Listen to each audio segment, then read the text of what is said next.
Hey everyone, today we're going to talk about results again. It is Monday, we're still in Japan. I'm out in the countryside with my pals and teammates, Kelvin and Varga. We recently played in Daivangasai, it was very fun, but unfortunately we scrubbed out, which was sad, right?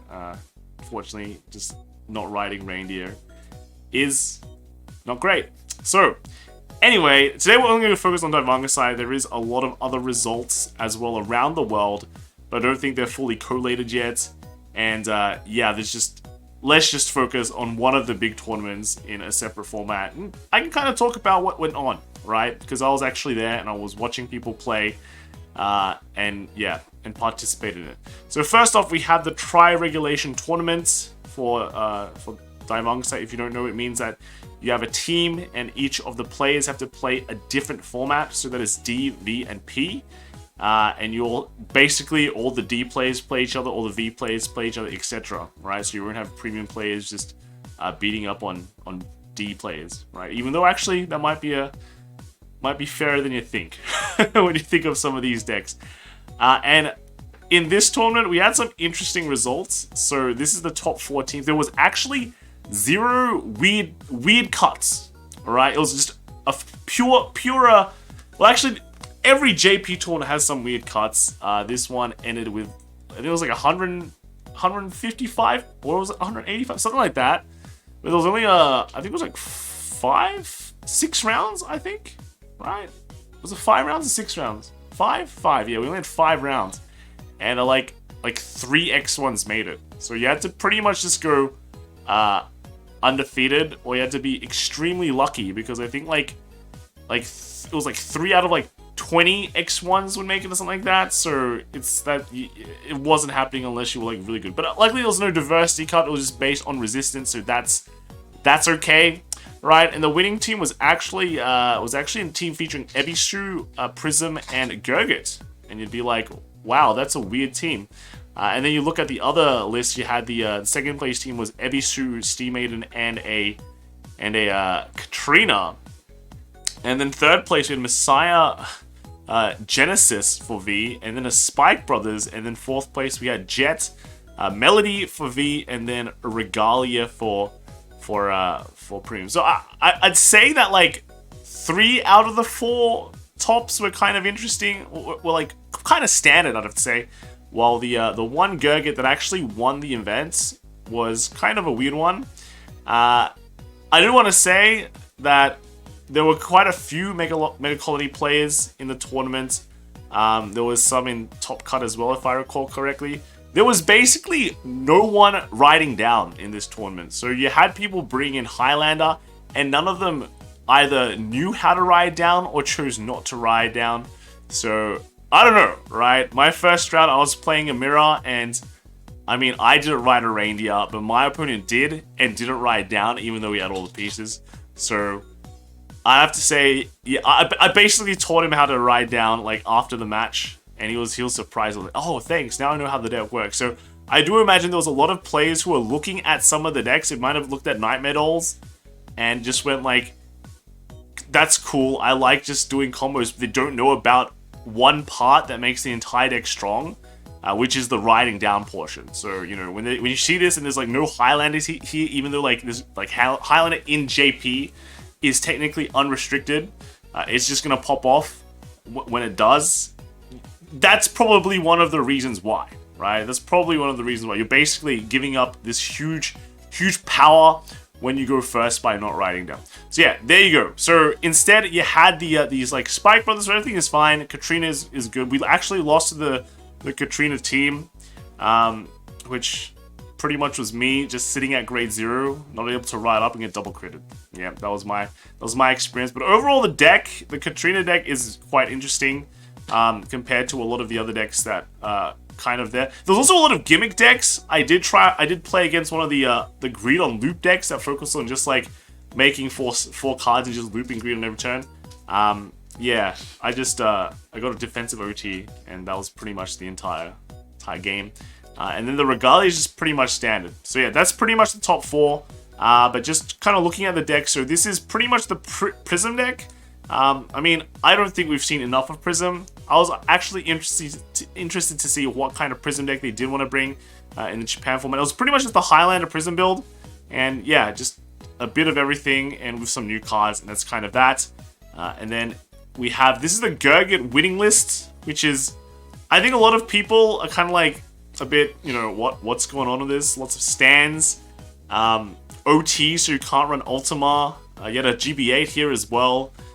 A few cards that don't really work. At one point, I saw him just like saw the player have like an Ezel flipped up in the G zone. So I'm just wondering, yeah, I guess you know, just flip it up, right? It's just a really weird list. It feels like a Gold Paladin fan list, a bit more like that. But maybe there's something to it. It did win, so I'd like to see it.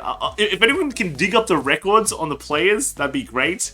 And then here is the Katrina list, which I actually thought was really, really cool, right? I know a lot of people are trying to make Katrina work. So one of the reasons, one of the builds that do make it work.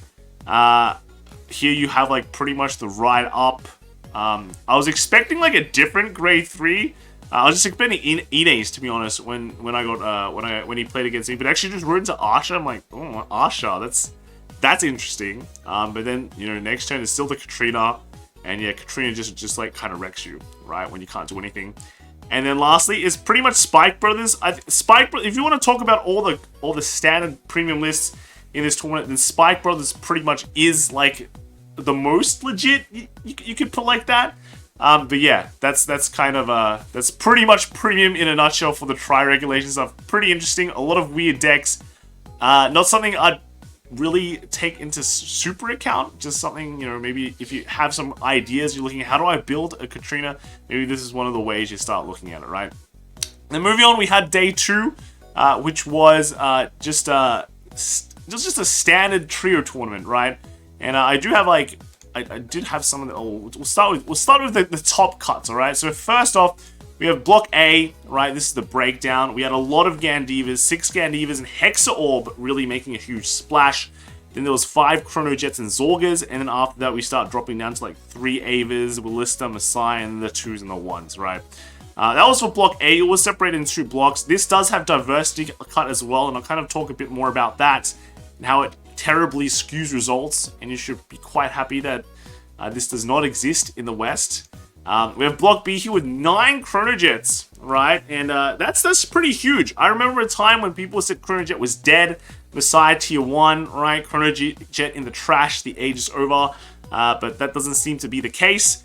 And then we had 6 Gandivas and Abishus, 5 Zorgas and Hexa Orbs, and then 3 Messiahs to start dropping off from there. Also, I do want to kind of put into, just kind of want to mention that the new Festival collection was available. That's why you're seeing the Willistas. But you might not understand that it does let you play Valnort, which is pretty much a busted overtrigger. Makes a lot of decks with bad overtriggers get better overtriggers, which is basically Stoicheia and Dark States and Keta Sanctuary to some extent.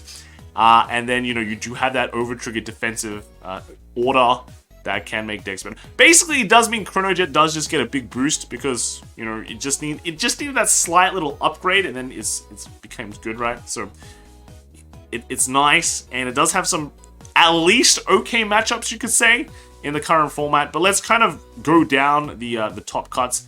I just want to post these up. Basically, because there was diversity cut, top 6 was the undefeated in both Block A and Block B. So anything after 6th place is pretty much just it got in because diversity cut, or it got prioritized because of diversity cut, right? And then let's look at the top 16. This is the end of Swiss for trios. So we can look at some of the teams here. First, second, you know, all had Hexa Orb, which is quite interesting, but they made a different ride line. We had, you know, Messiah, Gandiva, Hexa Orb, and then Overlord, Hexa Orb, and Jet. And then third place, we had, you know, the unique one there was kind of like a Youthberg, right? And then, you know, fourth, there was a Maelstrom there.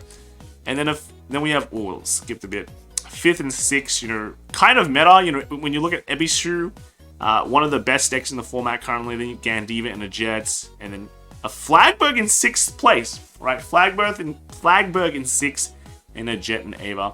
Then after that, you started getting diversity cards. So here is some diversity. You see a PBO, right? And a Heroes deck, Dianos. So pretty much just got in. And a Zorga as well. If you pay attention, I don't think there's any Zorgas mentioned in the undefeated section. And that kind of means, like, you know, Zorga, if you had a deck, if you had it in your team, right, you had a really, really strong boost. And I saw a lot of Zorgas being played at the event. It's actually just a really strong deck too, so it's a great pick. Then you had the Bermuda Triangle team, which just had the Felty Rosa, Willista, and what was it, the Celestial? So just triple diversity team. And then followed by a lot of, you know, there's quite a few Celestials, and then Zorgas that made it, an Vanguard and a Magnolia as well, right? But you can see that there's actually just like 0 Avas, well, not many Avas that are making it, and yeah, still a few Hex Orbs and Jewels as well. You know, Welstra, pretty good diversity cut team. Yeah, basically, if your team had Zorga, you were in a great shape for at least diversity cut, right? And then moving on to Block B, we have just the top 6 undefeated. There was actually two Willistas that made it.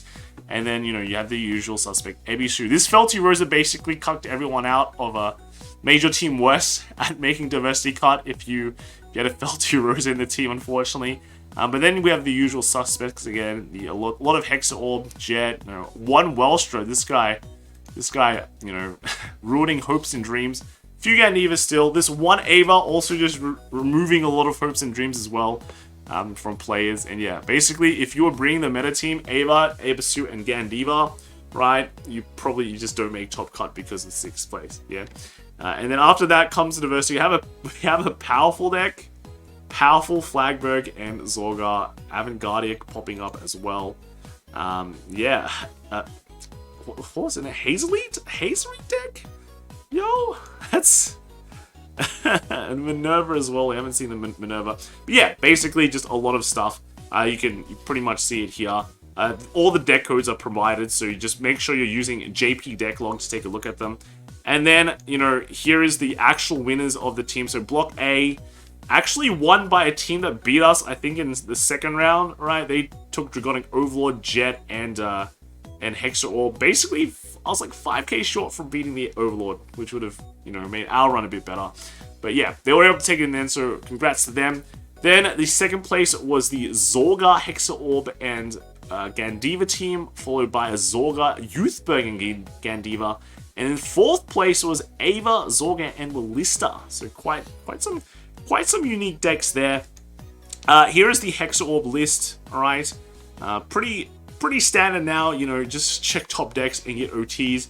This person was running the original Keter Sanctuary Overtrigger, but do bear in mind, it was actually extremely hard to get product, right? So if you played at the Tri-Regulation the first day, I think by the end of Swiss, the entire festival collection set was sold out, right? You just couldn't buy it. And then if you're playing on day 2, they were pre-selling it before the tournament, but by 9 o'clock, everything was sold out once again. So, yeah, the tournament starts at 9. But luckily, if you had a Bushiroad credit card, you could get in and buy a lot of stuff. But I do hear that a lot of people were just, like, buying stacks and stacks. They were basically relining up and buying this set just to get the goodies. And, yeah, if you didn't, like, get enough, because do bear in mind as well that these packs, like, there's, like, 10 packs a box, and it only comes with 3 cards. So you weren't guaranteed on getting everything you needed. If you were really into just, like, you know, the lyrical stuff, right? You basically had to be lining up entirely the first day to maybe have a good chance of getting it. Or if you wanted to get, like, the Valnort or the new Regalius, you just prayed that you got it as well, right? Or you hope your friend lent it to you. That's just small rant there. But Willista list as well basically had everything. Pretty insane. This deck is actually quite strong. You know, there was I think Uzume posted a note on this on how to play it and build it. So definitely a lot of people. I did see in Swiss a few people building his exact same build. So definitely made an impact, I think. But just overall, very rushy deck that can, you know, kind of knock out like some of the slower decks in the format before they can start setting up and getting the grind going. And then we have the Zorga. This is just, I think Zorga in most of its builds are just very strong. The mask's power boost is just actually insane. It just makes such a big impact. You know, there's no way you're guarding multiple turns of just Alchemagic Persona Ride. Your hand will just get shredded. with four attacks. So yeah, pretty cool. Just the order line. I know order lines keep on changing in Zorga, so very, very cool to see. Just make sure that that's pretty much what will define, you know, how your Zorga is played. And then in Block B, we have first place was actually Man Long seeing bring the meta team. We have the Ava, Ebisu, and Gandiva. And then followed by, you know, less meta teams, just Jet, Zorga, and the Gandiva. Third place was Vanguard, Jeweled, and the Gandiva. And it's, again, fourth place, Gandiva, Jet, and Zorga. Jet has some good matchups right now. You know, against Ava, you can bottom deck their stuff so they don't get to intercept. And then Zorga, you can bottom deck their roaming Prison Dragons and the I think it's like Keen Severing, right? The guy that calls itself out. Bottom deck those, and that kind of impacts their plan a bit. So overall, very, very nice. Jet also gets the Valmort again. That just buffs its power line, and also the new Regalis that can just extra defense. And just the Gandiva, the Man-Long Gandiva that went X0 the entire tournament. He didn't drop a single game, running the Basaga ride line all the way up to 2 instead. And then just have basically quite a few cards that you'd expect. I do like this. He's not running 4, I think it's Sturganas, right? Which I like. I do like. Actually going for the 3 best harvest as well. And then just a bit of everything. Like, normally you see a lot of people just build like, you know, one way. Do I ignore the Ava matchup or not? Melon went just a bit of everything. You know, 2 MFDs, right? Things are, yeah, interesting. And then Avantgarde here as well. Avantgarde is surprisingly doing a bit well, right? Very, very good diversity deck. And then, I mean, restanding rank 8 stuff is just insane because Elder Breath is an insane card. And then after that, we have, like, here's a Jewel deck, for example. This build is pretty much just kind of surprisingly the same as it was before. I thought people kind of changed it up a bit just to make it more consistent, I think, but they didn't. So yeah, it's just the same thing. I don't think it's as expensive now. The triple R's have dropped in price a lot, but the swirlers are still there. So if you want to build this, I hope you already have the pieces.